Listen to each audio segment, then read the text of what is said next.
ஓரமா ஓரமா அண்ணே ஓரமா ஓரமா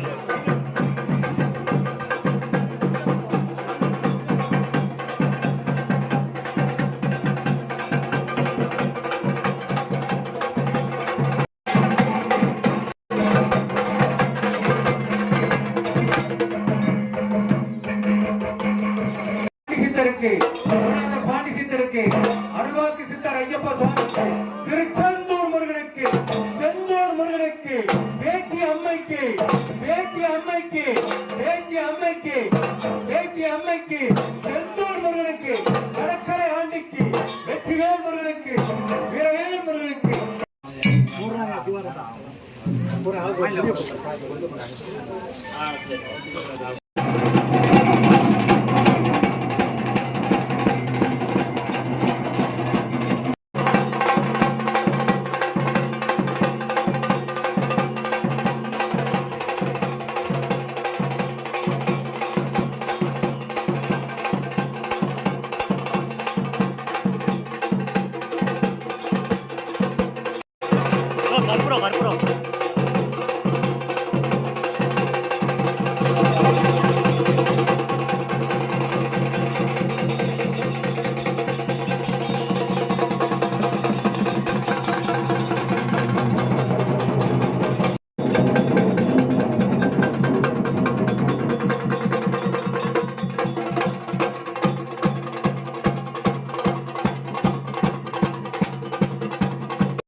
கருப்பசாமிக்கு குருநாதர் பாண்டி சித்தருக்கு 33 தேவாதி தேவர்களுக்கு 48,000 மகாமுனிவர்களுக்கு பிரபஞ்ச சக்திக்கு பூரண ஆன்மாக்களுக்கு மும்மூர்த்திகளுக்கு அன்னை ஆதிபராசக்திக்கு ஸ்ரீ ராமச்சந்திரமூர்த்திக்கு ஆஞ்சநேய பெருமானுக்கு பட்டினத்தார் திருவடிகளுக்கு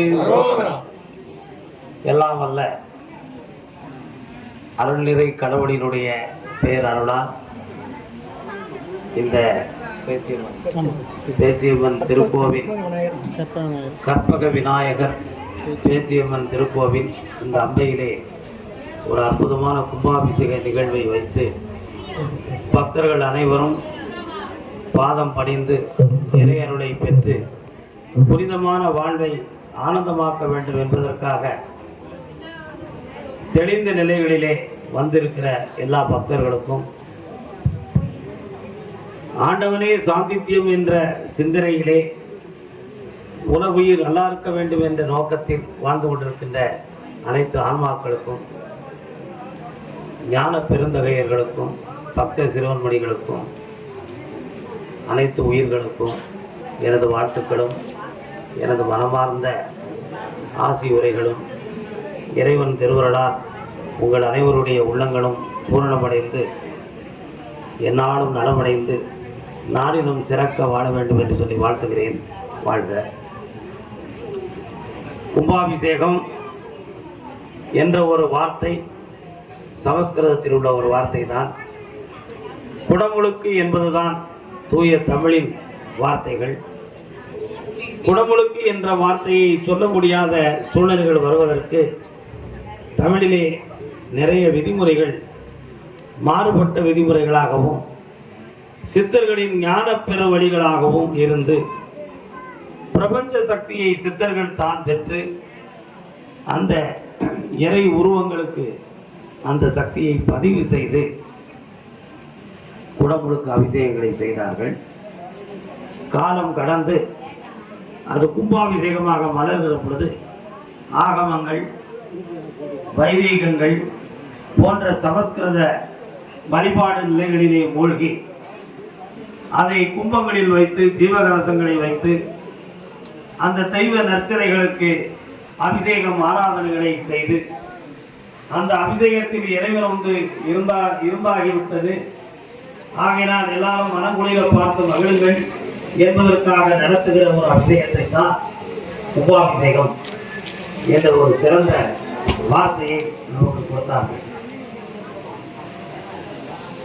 எப்பொழுதுமே கோவில் கொடை எதற்கு, கும்பாபிஷேகம் எதற்கு என்ற ஒரு உணர்வை புரிந்தோ புரியாமலோ உலக மக்கள் கும்பாபிஷேகத்திலும் கொடைகளிலும் மனமகிழ்ச்சியோடு ஆண்டு விழாக்களை கொண்டாடி ரொம்ப ஆனந்தமாக வழிபட்டு கொண்டு இருக்கிறோம் நாம் எல்லாருமே.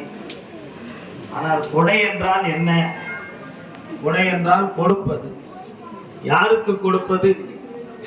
வறியவருக்கு கொடுப்பதா, பிரத்தியாருக்கு கொடுப்பதா, யாருக்கு கொடுப்பது? ஒரு கிராமத்தின் எல்லையிலே ஒரு அற்புதமான கோயில் இருக்கிறது என்றால் ஒவ்வொரு பொழுதும் அந்த கிராமத்தில் வாழுகின்ற மனிதன் தன்னுடைய துயரங்களை தீர்க்க வேண்டும் என்றும் கோரிக்கைகள் நிறைவேற வேண்டும் என்றும் அந்த சன்னிதானத்தில் இருக்கக்கூடிய தெய்வத்தை பார்த்து மனதாலும் வணக்கம் செலுத்துவார்கள் உண்டு, கையெடுத்து கும்பிட்டு வணக்கம் செலுத்துவார்களும் உண்டு. இப்படி ஒவ்வொருத்தருடைய மனமும் அவர்களுடைய உணர்வுகளையும் அந்த கோவிலில் இருக்கக்கூடிய விக்கிரகமே தெய்வம் என்று செலுத்திவிட்டு தன்னுடைய உணர்வுகளெல்லாம், மன உணர்வுகள் எல்லாம் அந்த கோவிலில் இருக்கக்கூடிய தெய்வத்தின் மீதே படர்ந்து விடுகிறது. 12 மாதங்கள் இந்த மனிதர்கள் எல்லாம் என் குறை தீர வேண்டும், என் நினைவு நிறைவேற வேண்டும், என் கோரிக்கை நிறைவேற வேண்டும் என்று நினைத்து அந்த தெய்வத்தின் மீது செலுத்தி செலுத்தி அது வலிமையான அழுத்தத்தை பெற்று இருக்கிற பொழுது ஆண்டுக்கு ஒரு முறை அதற்கு விதவிதமான அபிஷேகத்தை செய்து அந்த அபிஷேகத்திலே அந்த தெய்வத்தை குளிர வைத்து, மனம் குளிர வைத்து, ஏன்னா நம்முடைய கொதிப்புலாம் அங்கே கொண்டு சேர்த்திருக்கிறோமே, நம்ம அந்த கொதிப்புகளை எல்லாம், அந்த மன வருத்தங்களை எல்லாம், நாம செலுத்திய அந்த வேதனைகளை எல்லாம் அந்த தெய்வம் ஏற்றிருக்கு. அதையெல்லாம் அபிஷேகத்தாலே நீக்கி அதுக்கு ஆனந்தமான விதவித புஷ்பங்களையும் அலங்கார நகைகளையும் அதற்கு அலங்கரித்து அற்புதமான வசீகரம் மிகுந்த வாசனை திரவியங்களையே சூட்டி விதவிதமான கனிகளையும் உணவுப் பொருள்களையும் அந்த தெய்வத்துக்கு மனிதன் கொடையாக கொடுத்து, இது அந்த இடத்துல முக்கியமானது. இந்த பொருள்களை எல்லாம் அந்த தெய்வத்துக்கு கொடையாக கொடுத்து அதை மனக்குளிர செய்து மேலாண்டுக்கும் எங்களை உன்னை வணங்கக்கூடி எங்களுடைய மனத்துயரை நீ தீர்க்க வேண்டும் என்பதற்காக நடத்துகின்ற விழாவுக்கு பெயர் தான் கொடை விழா. இதுதான் நம்முடைய தமிழ் முறைகளில் மிகவும் முக்கியத்துவமாக நடந்து வந்த விதிகளும் அதுதான், உண்மையான அர்த்தங்களும் அதுதான். கோயிலும் ஊரும் கோயிலும் என்னும் ஒரு தலைப்பில் ராபி சேதுப்பிள்ளை அவர்கள் ஒரு அற்புதமான நூலை படைத்திருக்கிறார். அந்த நூலை நீங்கள் வாங்கி படித்தீர்கள் என்றால் கோவில் வழிபாடு எவ்வளவு சிறந்தது, எவ்வளவு உயர்ந்தது என்ற ஒரு விஷயம் அதிலே பொறிக்கப்பட்டிருக்கும். கும்பாபிஷேகம் 12 ஆண்டுகளுக்கு ஒரு முறை பிராண சக்தி, பிராணன் என்றால் உயிர் சக்தி, பிராண காற்று, இந்த பிராண காற்று அலை, அந்த பிராண அதிர்வு அலை அந்த தெய்வத்தின் மீது செலுத்தப்பட்டு அது நிறைவடைந்து இருக்கிற பொழுது 12 ஆண்டுகளுக்கு ஒரு முறை அது வலிமை இழக்கிறது என்று வைதிகத்தையும் ஆகமத்தையும் கற்றவர்கள் உரைத்தார்கள்.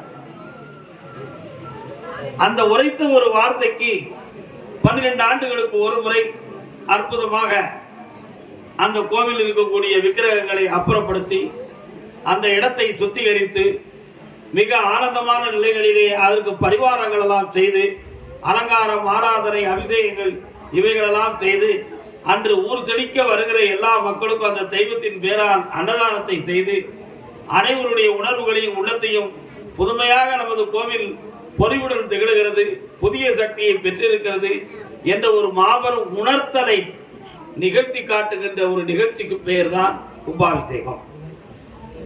இதில் ஒரு சின்ன ஆய்வு என்னவென்றால், மனிதன் மந்திரத்தை சொல்லி அந்த தெய்வ அடையாளத்துக்கு சக்தியை கொடுத்திருக்கிறானா, அல்லது இருக்கிற அந்த தெய்வ சக்தியை அந்த திருப்புகளாகிய மந்திரத்தை சொல்லி அதை உற்சாகப்படுத்தி இருக்கிறானா என்ற ஒரு விஷயத்தை மட்டும் இன்னும் யாரும் விளக்கப்படவில்லை. ஆனா அந்த விளக்கங்கள் தேவை என்பது மட்டும் நம்ம அந்த உலகத்துக்கு முக்கியமான ஒரு கருத்து, மிக முக்கியமான கருத்து. மனிதன்தான் இந்த அடையாள சிலைக்கு சக்தியை கொடுத்தானா அல்லது இருக்கிற சக்தியை உற்சாகப்படுத்தி இருக்கிறானா என்பதை கேட்டால், இருக்கின்ற அந்த சக்தியை மீண்டும் மகிழ்ச்சி பெற வைத்ததுதான் கும்பாபிஷேகம். மகிழ்ச்சி பெற வைத்ததுதான் அந்த கும்பாபிஷேகம். அந்த தெய்வ சக்தியாகிய பிரபஞ்ச ஆற்றல் மகிழ்ச்சியை பெற பெற எல்லா மனிதர்களுக்கும் எல்லா ஜீவராசிகளுக்கும் அது புனிதத்தை கொடுக்கிறது. மழை இல்லை என்றால் மனிதன் வாடுகிறான் என்று நாம் வருந்துகிறோம். குடிக்க தண்ணீர்லாம் மினரல் வாட்டர் குடிச்சிருவோம், கூல்ட்ரிங்க்ஸ் வாங்கி குடிச்சிருவோம். ஆடு மாடுகளுக்கு வயல்லையும் ஆறுலையும் குளத்துலையும் காட்டுக்குள்ளையும் தண்ணீர் இல்லைன்னா அந்த ஜீவராசிகள் தாகத்துக்கு என்ன செய்யும்? செய்தித்தாளில் படித்திருப்பீர்களே, எத்தனையோ உயிரினங்கள் எத்தனையோ விலங்குகள் தண்ணீர் கிடைக்காமல் தானாக உடலெல்லாம் கருகி வெடித்து மலை அடிவாரத்தில் செத்து கிடந்தது என்று செய்தித்தாளில் நாம் பார்த்திருக்கிறோம். அப்போ அந்த மழை என்பது எவ்வளவு புனிதமானது. அந்த மழையை வரவைக்க தாங்கி நிற்கின்ற அதிர்வு ஆற்றல், மரம் செடி கொடிகள் பசுமை தலைகள் இவைகளெல்லாம் காரணம். அப்ப அந்த செழிப்பில் தான் இந்த மேகம் நமக்கு மழையை பொழிகிறது. அதில் தான் எல்லா உயிர்களும் வாழுகிறது. இவைகளெல்லாம் இயங்குவதற்கு ஒரு சக்தி வேண்டும். அந்த சக்தி தான் தெய்வத்தின் சக்தி. அந்த சக்தியை மகிழ்விப்பதற்கு நடத்துவதுதான் இந்த கும்பாபிஷேகம். இந்த கும்பாபிஷேகத்தை பற்றி ஒரு சிறந்த ஒரு மன ஆற்றல் என்னவென்றால், ராமாயணத்திலே ஸ்ரீராமச்சந்திரமூர்த்திக்கு பட்டாபிஷேகம் என்று சொல்லி எல்லோரும் நாடெங்கும் பறைசாட்டி விட்டார்கள். ஆனா முதல்ல ஒரு பட்டாபிஷேகம் நடக்காம வனவாசம் போய் 14 ஆண்டுகள் கழித்து ஸ்ரீராமர் அயோத்தி மாநகரத்துக்கு வந்த பின்பு அடுத்து அவருக்கு ஒரு பூரண பட்டாபிஷேகம் நடக்கு. எல்லோரும் உன்னிப்பாக கவனிக்க வேண்டும். அந்த பூரண பட்டாபிஷேகம் எல்லா மக்களும் ஸ்ரீராமருக்கு பட்டாபிஷேகம், ஸ்ரீராமருக்கு பட்டாபிஷேகம் என்ற ஒலிகள், உள்ளத்துக்குள்ள நினைவலைகள், மனதிலே உந்தல்கள், இவைகள் எல்லாம் பெருகி பெருகி பட்டாபிஷேகம் என்னைக்கு, பட்டாபிஷேகம் என்று, பட்டாபிஷேகம் எப்பொழுது என்ற ஒரு ஆற்றல் மன வேகத்தில் கூடி கூடி கடைசியில் ஒரு நாள் பட்டாபிஷேக நாள் வந்தாச்சு. எல்லாருடைய கவனம், எல்லாருடைய நினைவு, எல்லாருடைய உணர்வு, எல்லாருடைய உடல் ஏக்கம், கூட்டங்களிலே இடிப்பட்ட தயக்கம் இருந்தாலும் மனநோக்கம் ஸ்ரீராமன் மீது, கண்ணோக்கம் ஸ்ரீராமர் மீது, இப்படி எல்லாமே ஸ்ரீராமச்சந்திரமூர்த்திக்கு பட்டாபிஷேகம் பட்டாபிஷேகம் என்று சொல்லி அந்த நினைவும் கவனமும் நோக்கமும் பார்வையும் சிந்தனையும் அவர் மீது மட்டுமே இருக்கும் பொழுது எதிர்பாராமல் பல முனிவர்கள் வந்து அப்படியே கொண்டு வந்து ஒரு பெரிய கிரீடத்தை கொண்டு வந்து ஸ்ரீராமர் தலையில வந்து சூட்டிட்டாங்க. அந்த நேரத்தில் என்ன நடந்தது தெரியுமா? ஸ்ரீராமருடைய தலையில கிரீடம் வச்ச உடனே இருக்கிற மக்கள்லாம் தன்னுடைய தலையை தடவி பார்த்தான். ஏன்? அவங்க தலையில கிரீடம் வச்சது மாதிரியே ஒரு பாவனை தோன்றிடுது. புரிகிறதா? ஸ்ரீராமருடைய தலையில வச்ச அந்த பட்டாபிஷேகத்தினுடைய கிரீடம் வச்ச உடனேயே பார்த்துக்கிட்டு இருக்கக்கூடிய எல்லா மக்களும் தன்னுடைய தலையை தடவுறாங்க. ஏனென்றால் இவங்களுடைய உணர்ச்சியும் இவங்களுடைய மனதும் ஸ்ரீராமருடைய எண்ணத்தோடு பகிர்ந்து விட்டது, ஒருங்கிணைந்து விட்டது. அவருடைய உடலிலே தூட்டப்பட்ட கிரீடம் தன் தலையிலே தூட்டப்பட்டது போலவே அந்த எண்ணம் நினைத்து விட்டது, தன்னை மீறி. அதுதான் பக்தி, அதுதான் பக்தி. ஸ்ரீராமருக்கு வைத்த கிரீடம் தன் தலையில் வைத்தது போல் மக்கள் தன்னறியாமல் எப்படி தடவி பார்த்தார்களோ அந்த நிகழ்வுக்கு பெயர் தான் பக்தி. அதை போல கும்பாபிஷேகம் நடக்கும். அபிஷேகம், ஆராதனை, அன்னைக்கு அலங்காரம், தீபாராதனை இவைகள்லாம் நடக்கும் பொழுது எங்க நின்னாலும் தன்னை அறியாம வந்து கையெடுத்து கும்பிடுவதும் கன்னத்தில் கொட்டிக்கொள்வதும், அம்மா பராசக்தி அப்படி என்று சொல்லி தன்னறியாம சப்தத்தை இடுகிறோமே, அதுதான் நாம் கொண்ட பக்தி. இந்த பக்தி தான் நம்முடைய எண்ணங்களை அந்த தெய்வத்தின் மீது செலுத்துவதற்கு வழியாக இருக்கும். இந்த பக்தி தான் நம்முடைய மனச்சுமைகளை குறைப்பதற்கு காரணமாக இருக்கும். இப்படிப்பட்ட ஒரு உணர்வு மிகுந்த பக்தி தான் நம் எண்ணங்களை நிறைவேற்றுவதற்கு ஒரு வழிகாட்டியாக இருக்கும். இவைகளெல்லாம் பக்தி நிலைகளில் உள்ளது. இந்த பக்தி நிலைக்கு அப்பாற்பட்டதுதான் ஞான நிலை. ஞான நிலையை பற்றி பேசுவதற்கு இப்போதைக்கு நமக்கு கால சூழ்நிலைகள் கிடையாது. அதனால் அடுத்த ஒரு சந்திப்பில் இந்த 48 நாள் மண்டல பூஜை நிறைவேறக்கூடிய காலத்தில் ஒரு வாய்ப்பு கிடைக்கும் என்று இருந்தால் அப்பொழுது ஞானத்தை பற்றிய ஒரு சொற்பொழிவும் அருமையாக பக்தர்கள் அடைந்த நற்பலன்களையும் சொல்லி நாம் எல்லோரும் மகிழ்ச்சி அடைய காத்திருக்கிறோம். இப்பொழுது இந்த திருக்கோயிலுக்கு என்னை வரவேற்றதும் எல்லா மக்களும் எல்லாரும் ஆனந்தத்தோட வரவேற்று பக்தியோடு துதித்ததும் பாடியதும் மனதிலே நினைத்ததும் எண்ணங்களெல்லாம் நிறைவேறி ஆனந்தமாக உங்களுடைய வாழ்வெல்லாம் பூரணமாக இருக்க வேண்டும் என்று சொல்லி உங்களுக்காக நான் பிரார்த்தனை செய்து கொள்கிறேன். என்னாலும் வாழ்வோம். வாழ்க இறை வாழ்க, இறை வாழ்க.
Thank